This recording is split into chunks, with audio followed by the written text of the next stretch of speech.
David Brabham, and we're driving along in the Aston Martin DB9 race car. And here we are, we're coming up to the first corner where we get up to about 161 miles per hour, and we're on the brakes. Very, very tricky braking into this corner as the car is going sideways, down into first gear. And we try get the power on nice and early, and you can sometimes hear the traction control coming in. And then you come down here to the S's, and there's a big bump there. The car gets really unsettled, down to third gear.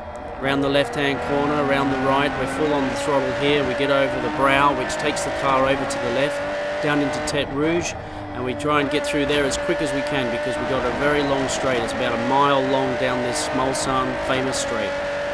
Just listen to that roar of the engine. The V12 just humming down here.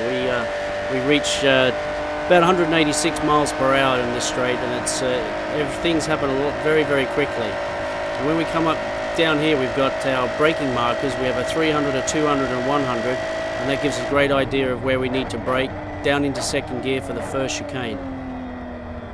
Got to get a good exit out of here, get up through the gears, and it's again another mile straight. One thing about Le Mans, you know, it's over 7 miles long, and it's really, really important for the car to be set up to be fast on the straights. Makes it a little tricky in the corners, but you've got to be fast on the straights. Again, we get very close here to about 183 miles an hour, and we're just, you know, making sure all the gauges look fine. There's no warning lights coming on the brakes hard, down into second gear for the left, then the right, on the throttle early as possible because we have not a mile straight, but still a very long straight going up through the gears. One of the most beautiful racetracks in the world, this, and again, as you can see, you know, we also race with the prototypes, and sometimes you've got to be looking in the mirror as well as in front because you don't want one of those coming up and frighten you. Down in here to Mulsanne corner, on the brakes late, getting down into first gear for this corner. Get into that apex there, it jumps around a little bit, on the throttle, TC working, up through the gears, back up, down another mile straight, up to about 186 miles an hour. Just listen to that roar of the engine. We got the first kink down the back straight, and then there's another kink down here where famously one of the Mercedes flipped in the air. Luckily we don't have that anymore so much. So we're going down here into Indianapolis, probably one of the most favourite parts of the track. Down one gear into the fifth, down through here at about 180 miles an hour. I was going to give you kilometres then, but you're not going to understand me. And there's hard braking down into Arnage, first gear. Get on the throttle early, get the TC working, and it's up through the gears again.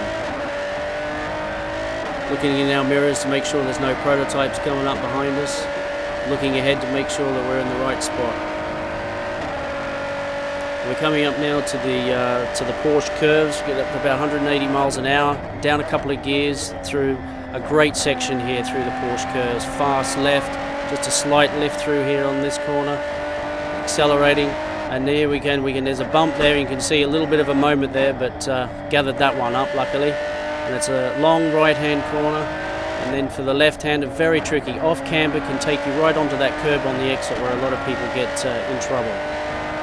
We're coming towards the end of the lap where we're coming into the Ford chicanes, hard onto the brakes, down into second gear. Quick left, quick right, we're coming up to the last corner, we get on the throttle. And here we are, Le Mans 24 hours, a special place for me. We won here last year and hopefully we can win it again.